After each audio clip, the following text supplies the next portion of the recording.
Good afternoon, everyone. Thanks for coming again to another month here with ASCE Columbia section. I really appreciate you all coming out and joining us. Every month we try our best to bring good topics that are pertinent to our industry, and I'm very delighted this month to have a project that's really close to home regarding the Kennewick Irrigation District. Bill Kinsel's here, one of our guests who was on the KID board 25 years ago, or 25 years on the board. And that project has been talked about since his days back on the board. And so there's a lot of history that comes with this project for the Red Mountain irrigation.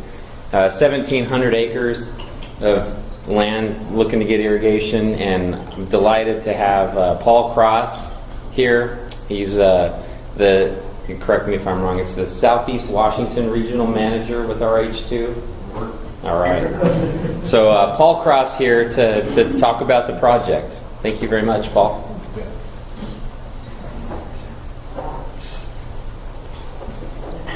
It was nice to see a lot of friendly faces. Interestingly enough, Bill Kinsel taught classes when I was preparing to take the PE exam. Just a couple of years ago. Well, did you pass? I passed. You must have done a good job. So again, the Red Mountain South LID project's been a very interesting project. We've been working on it for about 18 months now. Some of the project criteria, again, it's about 1,785 acres of irrigable land with a Yakima River diversion.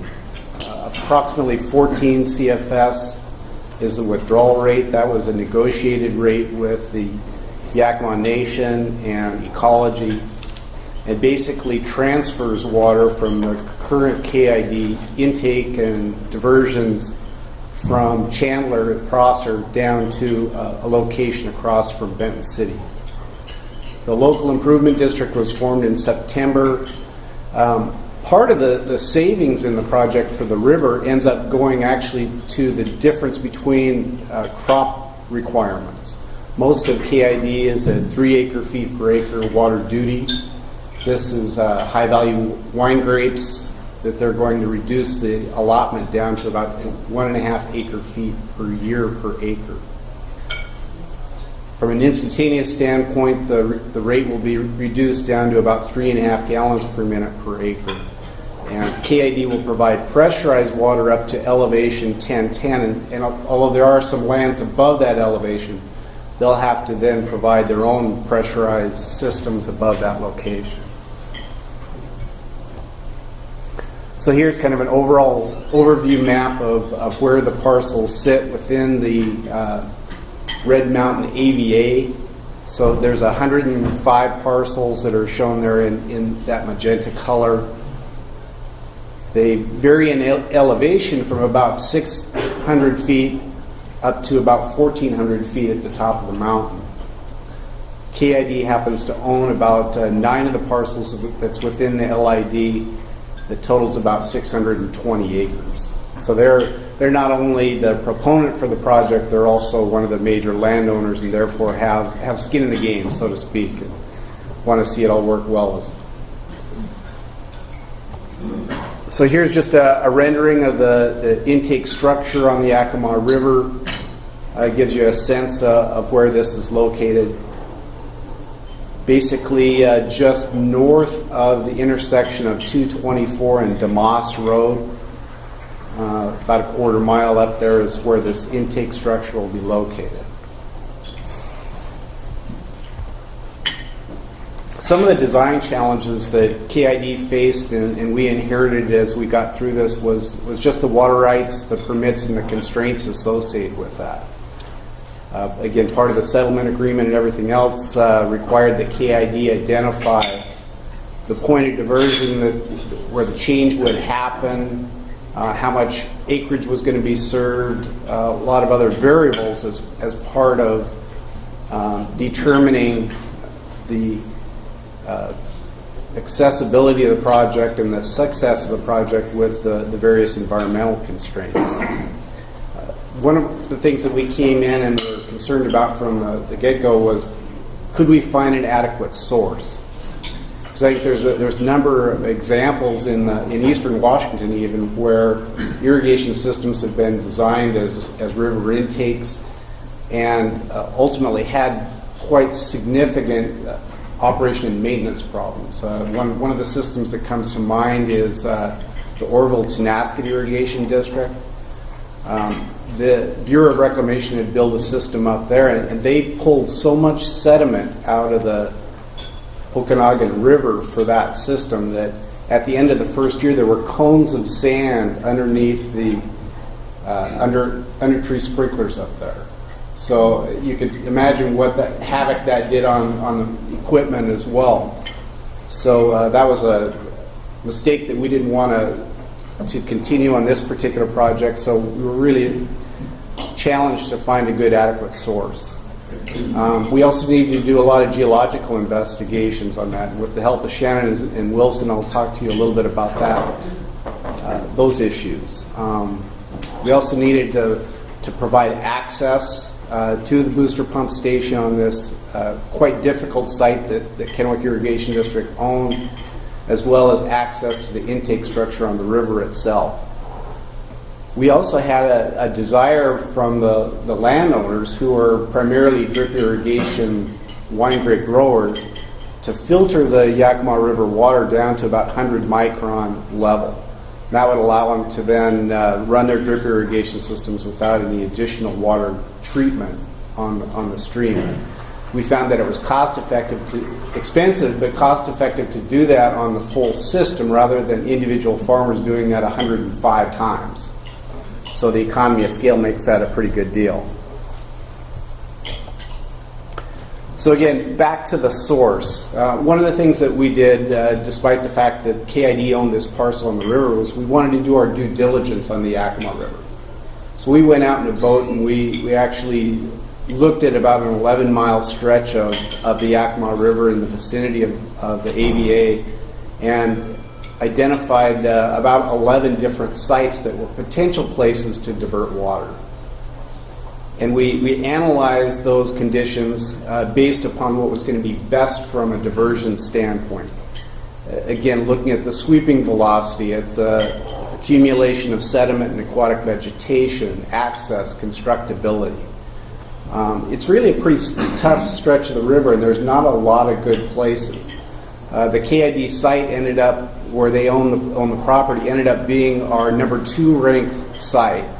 It had the good sweeping velocity and the lack of sedimentation that we were looking for, but it's a very difficult site to construct on. So that was kind of the trade-off.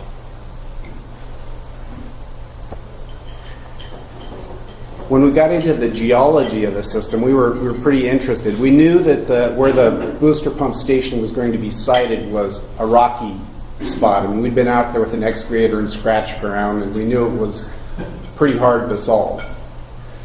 But we went ahead and did some borings out there, and we were pretty surprised with some of the findings. The basalt, again, we had a couple of geologists that were involved in this that could tell you more of the details, but from an engineer's perspective, there were a couple of layers of basalt that had been laid in time. One of them seemed to have formed more of a columnar basalt that was the lower level. The upper level was more of a fractured basalt. And what surprised us also is that when we dug our borings, we actually penetrated through the basalt and got into a clay layer below it. And so the foundation of some of our intake structure was actually in this, what I'd characterize more as a siltstone or a consolidated type formation, but still not basalt that we'd expected. And so that threw a little bit of a wrinkle into the project. Again, Shannon and Wilson's recommendations were, to be very cautious with this. We weren't sure exactly how stable this basalt would be. It came out of the samples pretty fractured. And so what does that mean? Can we have a vertical wall? Is a 1 1/4 to 1 going to be okay? Or is there going to be some real stability issues with this basalt that we need to address? So one of the things that we concluded out of this is that instead of spending a lot of time analyzing it or trying to do any additional core drilling or investigations, why don't we just hire a contractor and go out there and cut a bench in and find out? So that's basically where we're at in the project right now, is that the phase 1 of the project is to have a contractor go in and cut down the site to the elevation of the booster pump station itself and just see how stable the basalt is. And then we'll know. We'll be able to address it through whatever stabilization requirements we're needing, whether it's rock, soil nail walls or an MSE wall, or maybe just some fencing on the slope to make sure that it doesn't ravel and cause operation and maintenance problems. Here's a rendering of the site currently under its current configuration. That booster pump station building that you see it on the middle tier is about a 40-foot cut in the basalt. And so those walls behind, again, we're going to have to lay that back on a as flat or as steep a slope as we can, because we want to minimize the amount of rock excavation that we've got. But it's going to make a whole lot of difference in the cost if that ends up having to be stabilized with soil nails, or if we can just drape it. So again, so we can address that in a timely manner. We wanted to find out more about it right now, and so that we can adjust accordingly. One of the challenges that we have in terms of constructing the intake on the river is that there's a fairly narrow window of opportunity for us to work within the river itself. We'll be able to get into the river about the 15th of July, and we have to be done by the 15th of September, so that's about 60 days. So the other advantage of doing this phase 1 work first is that it gets us closer to the river and more ready for access to put in cofferdams and get that structure on the river constructed during that 60-day window. So here's the site plan for this phase 1 construction. Again, the areas in yellow and green show the cut slopes, and again, that's about a 35, 40-foot cut. The areas in gray are fill slopes. Here's a cross-section and oblique of the structure that's proposed there. So the intake structure itself will be a flat plate fish screen structure with an air burst system to clean it. Again, we had to get an access road actually constructed down to that part of the river so that we can maintain the screens themselves, the air burst system. But again, despite the fact that we've got good sweeping velocity, we're still going to have quite a bit of sediment accumulation in there. So there could be as much as 60 yards of material a year that will settle out in that concrete structure near the river.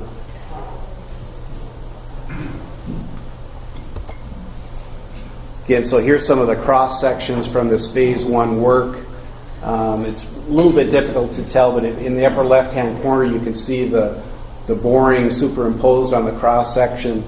The siltstone layer is approximately 6 feet lower than the bench. The upper right one, I guess, is the bench where the booster pump station sits. And so we'll only have a relatively thin layer of basalt left based upon a few borings. So again, we'll know when we're out there and dig it out, exactly where that interface is. So again, here's another cross section that shows some of the earlier phase construction. The middle cross section there shows the cofferdam structure and the intake. That is basically the work that needs to get done in the 60-day time frame. Once we stub out a pipe at that location, then we can backfill it and remove the cofferdam and be out of the river and do the rest of our work outside of the window of opportunity for fish.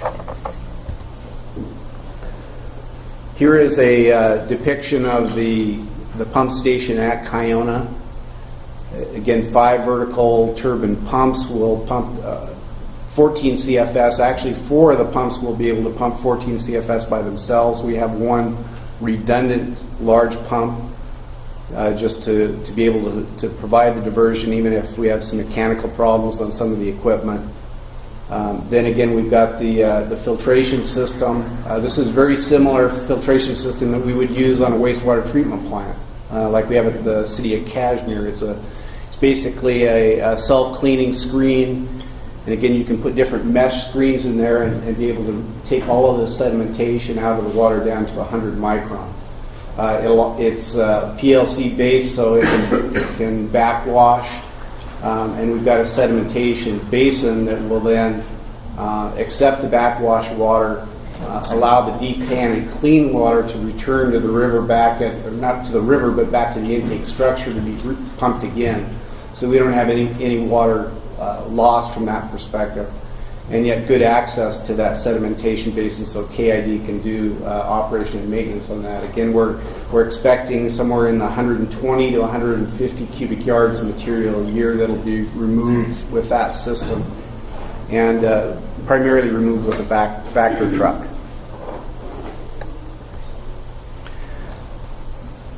So how does the intake relate to the rest of the system? We essentially took the 1,400 feet to 600 foot surface area and split it into 4 different pressure zones. Basically with a criteria of having at least 25 psi at the high point of any part within the pressure zone, and trying not to exceed 100 psi in any part of the pressure zone as well. There's a few exceptions to that. Geographically, it just doesn't work that way to have that clean. So we'll have some turnouts with individual PRVs to keep them at a good operating pressure.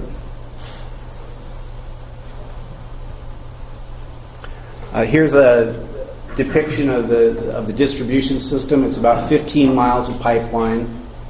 And again, I should have pointed out in the previous slide, in fact, maybe I'll go back and do that. So from the Yakima River intake, we pump up to a reservoir at elevation 838. And at that point, that serves about 2/3 of the service area with pressurized water meeting our criteria at that point. Using that same reservoir as a forebay for a second booster pump station.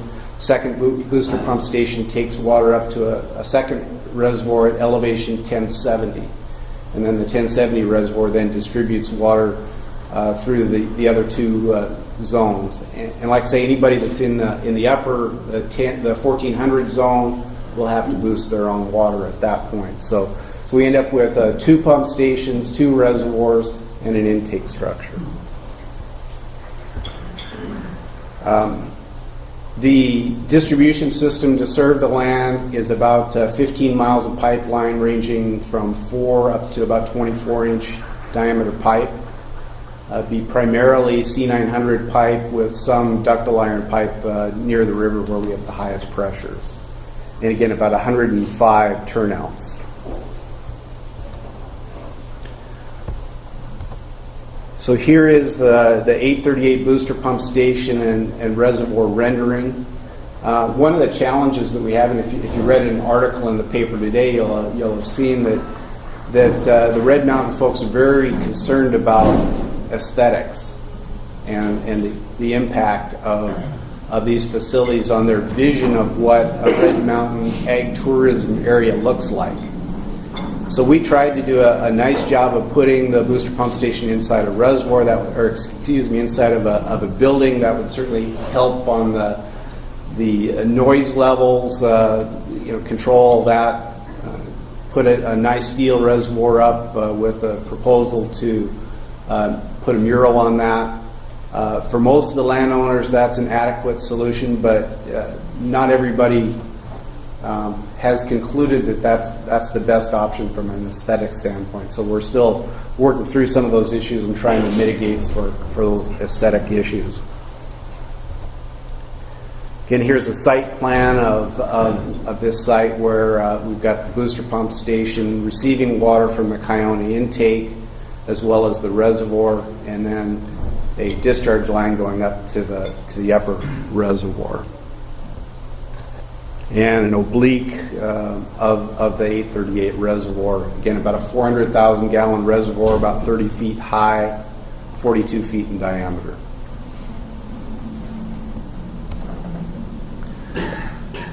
Pumping from the 838 reservoir, we go up to the 1070 reservoir.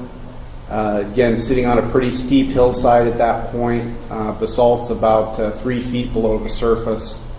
So we'll be cutting in a location, a stable location for this reservoir. It's quite a bit smaller. It's about 20 feet high, about a 100,000 gallon reservoir. One of the things that we were concerned about is because it sits on this steep slope, what do you do if you have an overflow or even when you have to drain it out? So one of the features that we developed here was a pond next to the reservoir that will hold the total volume and or about 2 hours supply. The whole system will be well controlled by a SCADA system with radio control and remote operations by KID staff. So they should be able to get any alarm conditions of pumps being stuck on or whatever else and get the system shut down before a couple 2 hour duration event might occur. But in the interim, that volume of water would stay in the pond and then could be released at a much lower rate that would be consistent with the infiltration capabilities of the soil.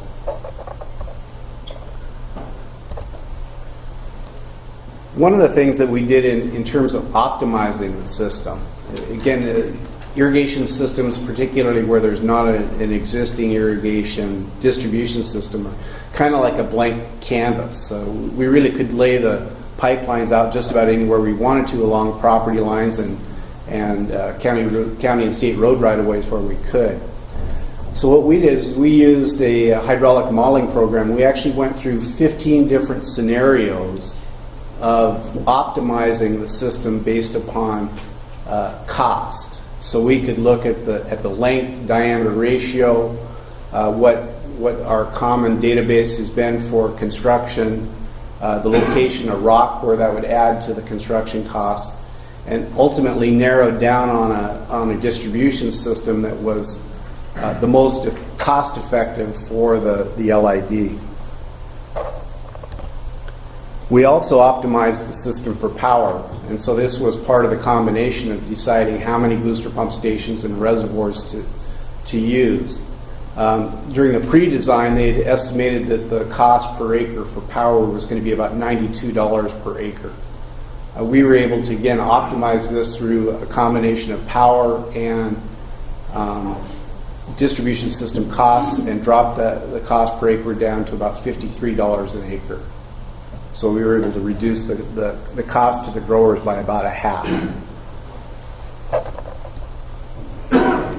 Another thing that's been challenging on this project is to obtain easements from all the people that you need for a 15-mile project.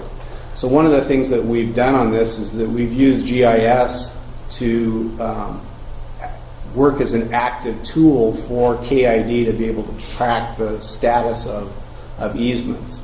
So we have a common spreadsheet that KID maintains for us that has all the landowners easements are required, what the current status of the easement is, obtained, no, answer is no, answer is yes, whatever, and we color code that accordingly. So here's a GIS snapshot of that, where we've taken the data from the spreadsheet and entered it into a GIS system, and blue means it's a go, we're ready to go on it. Red means the landowner is no, or we've chosen not to even ask them. In some cases, state lands and others where you had Department of Natural Resources. It's difficult to get easements from them in the time frame that we needed, so we purposely avoided some of those lands. But it's been a really good tool for us to understand where the bottlenecks are, where we had to provide incentives for landowners to pay for the easements, and also to keep track and make sure that we had all of the easements acquired that we need. Permits and environmental approval. Again, working along the Yakima River with endangered species means that we've got a lot of permits to do. And one of the things that we did is we entered into the permit process nearly 7 months ago in terms of making sure we had all of our river permits submitted to Army Corps of Engineers, through the JARPA process to Benton County, Ecology, Washington State Fish and Wildlife Service, and then the Corps would act as the lead agency from a federal status and also contact U.S. Fish and Wildlife Service and NOAA Fisheries. So a lot of moving parts, a lot of biologists involved, people who have an active role in protecting the river. It's a challenge to get everybody on the same page. Again, the advantage of this particular project is that there are significant environmental benefits to the river. And so it's pretty neat to be out in front with the permitting agency people, and where they see how much it's going to help the river and in-stream flows, how excited they are to try to make it work. But even when they're really excited about a project, it takes a lot of time and effort.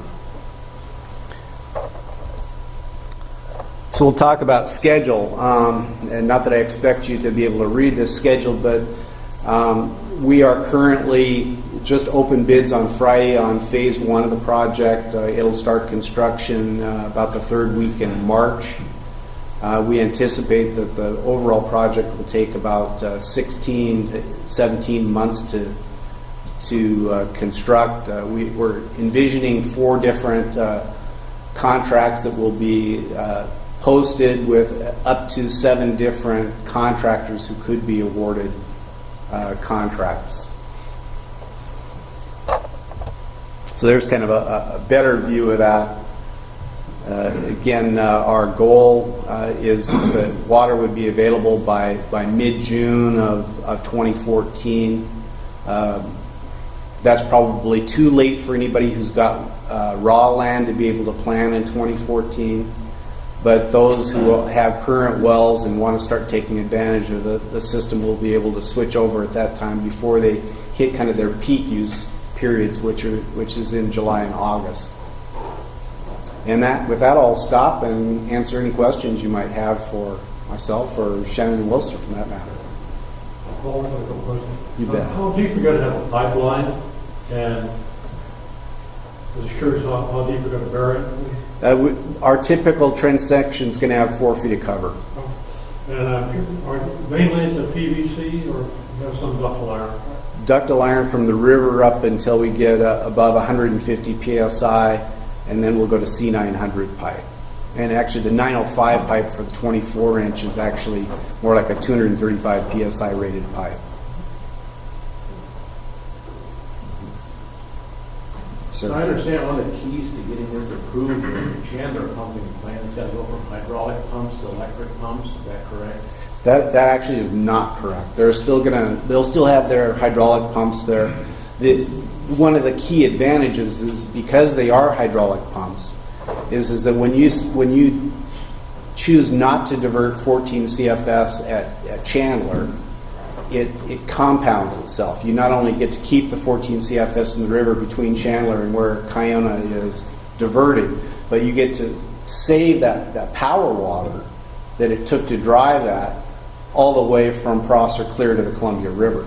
And so that's where a lot of the additional in-stream flows come from. And correct me, is it like a 5-to-3 ratio? 5 to 4. 5-to-4 ratio. So it takes 5 units of water to drive 4.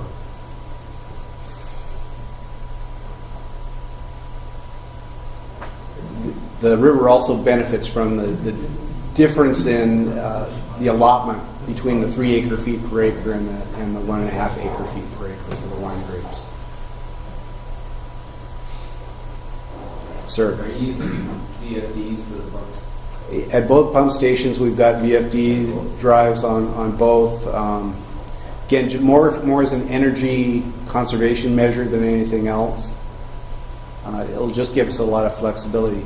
The interesting thing when you look at the annual use for wine grapes from a grower's perspective, they don't use much water, if anything, in April and May and even into June. And so, there'll be a few people on here and there, and that really low rate is what's hard to match. And so we wanted to be able to do that by having VFDs, but also to have reservoirs where the pumps didn't have to kick on during those very low demand periods. Then they take quite a bit of water in July and August. In fact, it ends up being as much as 42% of their annual allotment is taken during each of those 2 months. And then it drops off very quickly after August. So again, very, very unusual crop curve for wine grapes, the way they grow them. And the primary management strategy on Red Mountain is to use deficit irrigation. If you go to the Washington Irrigation Guide and look at what wine grapes need, they'll tell you it's about 2.5 acre-feet per acre. These guys purposely just about try to kill the wine grapes, and that's what gives them the production. The type of quality that they're looking for. It actually hurts their production in terms of tonnage, but it gets the quality of wine grape that they're looking for. Is there any heat issue with the drives on those VFDs? Did you have to do anything with fans or cooling or something? Yeah, in both the buildings, those will be air-conditioned rooms. And then what's the soil depth? Really, soil reservoir that you could use? say the question again. I'm sorry. If you're looking at that, I forget what it is. It's that same thing where you say grapes take 2.5 acre-feet a year. If you look through that document, it'll tell you, you need to look at your soil reservoir. Right. What is the actual soil reservoir up there? It's about 8 or 9 inches of water. I can't recall that number right off my head, the top of my head, but that's part of the reasons why we don't have any storage, emergency storage for power outages. Is that the growers themselves said, well, gee, the way we work things here, we really have quite a bit of storage capacity in the soil itself.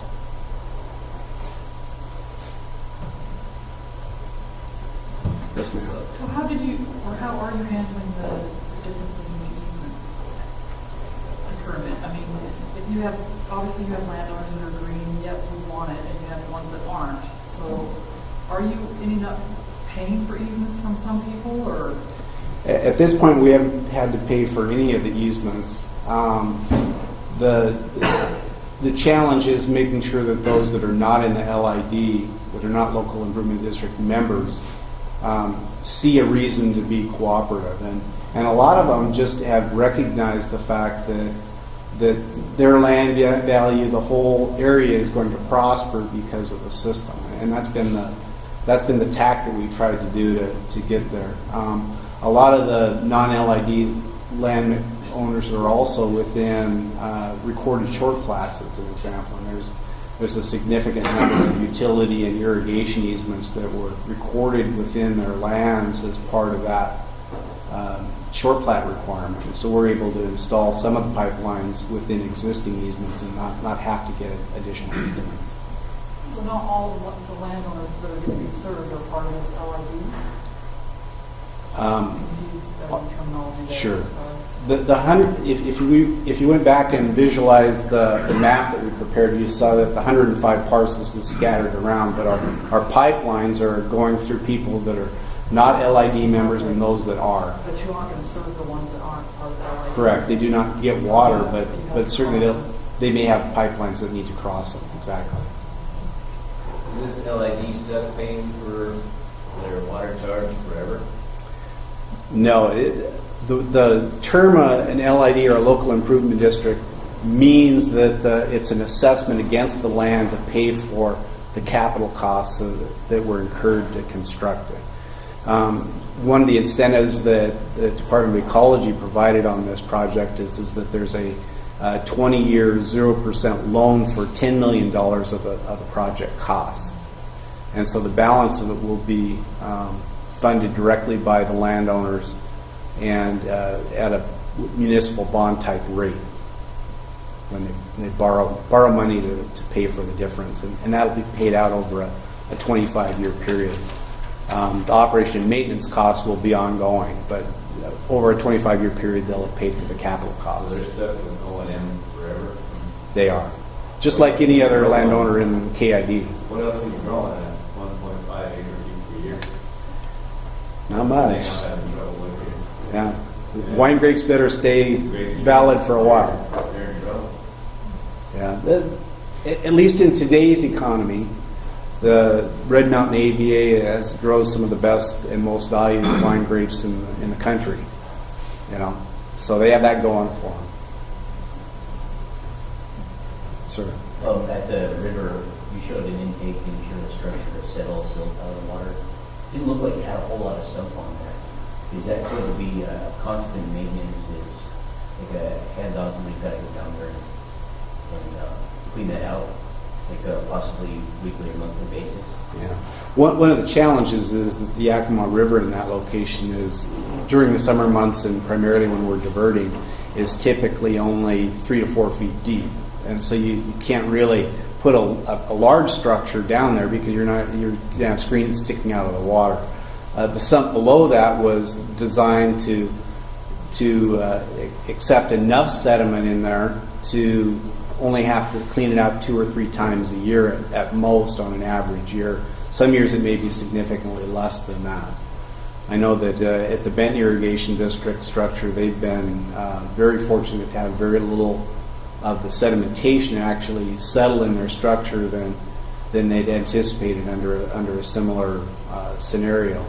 From a pure data standpoint, there's not a lot of sediment data that gives us a long period of record in there. There was a year about 2003, I think, when the USGS did a large-scale analysis of sediment where they developed any kind of trend at all. We took grab samples, I think, 3 times that Shannon and Wilson collected for us, and so it gives us a few snapshots to compare to that. But the overall volume is going to depend on the year. Is there any plan to test the river water periodically? Because I know it carries a lot of pollutants and also herbicides, things like that they haven't had to deal with yet with irrigating Red Mountain wine grapes. That's been talked about at our design review committee, whether or not that needs to be done, if people have any concerns for that. We've had a few growers that own land along the river, actually downriver from the current location, who've had pretty good success with it. They've been growing some of their lower land grapes with river water and have not had any detrimental effects on it. So. And that 100 micron screen will let get most of the weed seeds and stuff out of the water. It will. Not everything, because weed seeds are magical things. You know, they last a long time, and they seem to sneak through areas that you can't believe they can sneak through. So will this be a full demand system? Will growers just be able to turn the water on and off whenever they want? They're not going to have to order it on, or? They will. We're doing a couple of different things. There'll also be an automated meter reading system on the site, so that meg meters will be at each location. The automated meter reading system will keep track of what a grower is diverting both instantaneously. It'll have a fixed network read system that'll come back to a master telemetry unit. That data is then uploaded to the internet, and both KID can then download it to their billing software, and the individual growers can go in and get their own records. And the way the fixed read system will work is that we can set that at whatever intervals to read that the growers find the most useful, and based upon the amount of data that KID wants to sort through.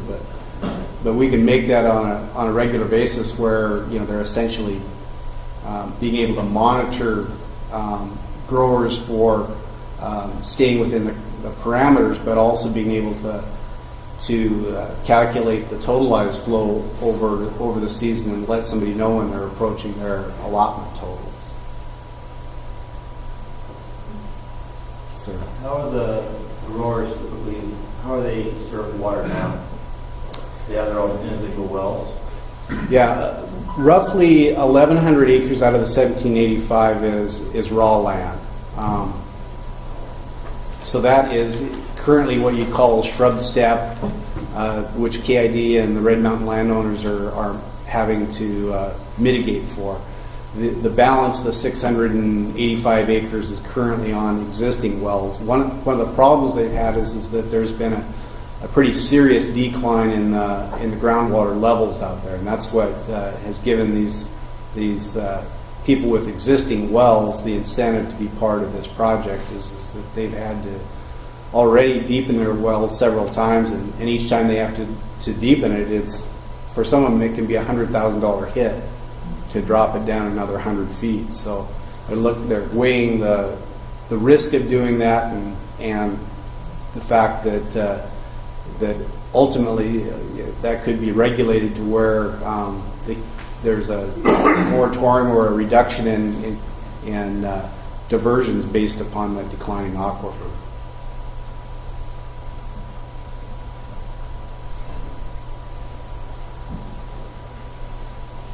Well, that's it. Thank you very much, Paul, for coming.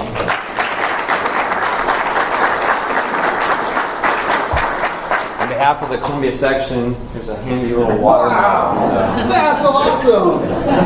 We're awesome, that's why. Thanks for coming out. I really appreciate it. Next month, just so you guys know, I still need to get with my officer team to confirm we're on for Country Gentlemen as a venue change, but availability next month here was kind of tight, so we were looking at switching. So Country Gentlemen is what we're tentatively scheduled for next month. March 27th is a Wednesday, and I'm excited to have a national officer actually here.